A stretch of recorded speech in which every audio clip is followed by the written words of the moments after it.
आप देख रहे हैं नेट्रिक न्यूज, साहस सच कहने का। नमस्कार, नेट्रिक न्यूज में आप सभी का बहुत बहुत स्वागत है और आपके साथ मैं हूं दीप्ति द्विवेदी। कल एक नया इतिहास रचा गया और हिंदुस्तान की सियासत का ऐतिहासिक दिन बन गया। अब तक जाति के आधार पर आरक्षण का प्रावधान था, अब आर्थिक आधार पर आरक्षण की ओर देश ने कल पहला कदम बढ़ा दिया। जब लोकसभा में सामान्य वर्ग के गरीबों को सरकारी नौकरियों में आरक्षण देने के संविधान संशोधन विधेयक को मंजूरी दे दी गई, कई शहरों में जश्न छा गया और लोगों ने मोदी सरकार जिंदाबाद के नारे लगाए। लोगों का कहना है कि मोदी जी का नारा था सबका साथ सबका विकास और वो उन्होंने कर दिखाया। उन्होंने पहले ओबीसी को कानूनी ताकत दी, फिर 3 तलाक बिल लाए और अब जो 72 साल से नजर गड़ाए थे कि कोई राजनीतिक दल हमारी गरीबी को देखे, तो मोदी सरकार की नजर उन पर पड़ गई है। आपको बता दें कि आज दोपहर 2 बजे चर्चा के लिए राज्यसभा में रखा जाएगा ये बिल। राज्यसभा में यूं तो सरकार को बहुमत नहीं है, लेकिन दावा है कि ऊपरी सदन की इसे मंजूरी मिल जाएगी। वोटिंग से पहले लोकसभा में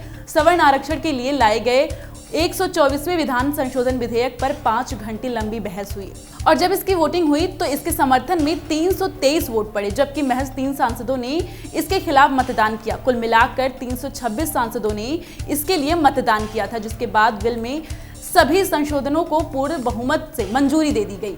अब ये विधेयक आज राज्यसभा में पेश होगा। राज्यसभा में इस विधेयक को पारित हो जाने और राष्ट्रपति के हस्ताक्षर के बाद विधेयक तत्काल प्रभाव से लागू हो जाएगा, लेकिन राज्यसभा में इस विधेयक के पारित होने की राह आसान नहीं है।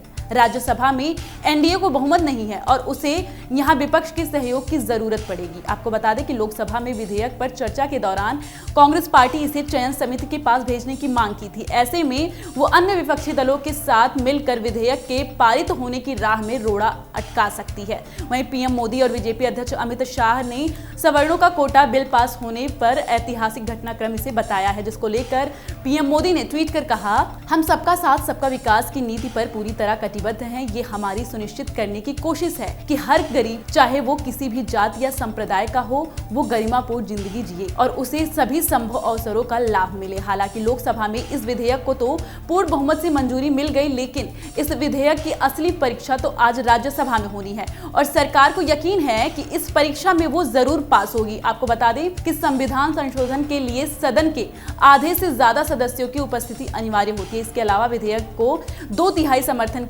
से पास होना जरूरी होता है। राज्यसभा में सदस्यों की संख्या 245 है। ऐसे में सदन में कम से कम 123 सदस्यों की मौजूदगी अनिवार्य होगी। राज्यसभा में भाजपा की संख्या 73 और एनडीए की संख्या 89 के करीब में है।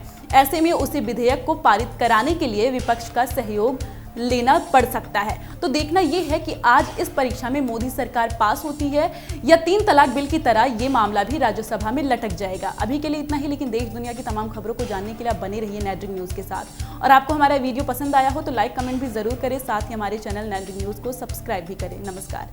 हमारे साथ जुड़े रहने के लिए हमारे YouTube चैनल को सब्सक्राइब करें, साथ ही बेल आइकन को दबाएं। नेट्रिक न्यूज की खबरें सबसे पहले देखने के लिए।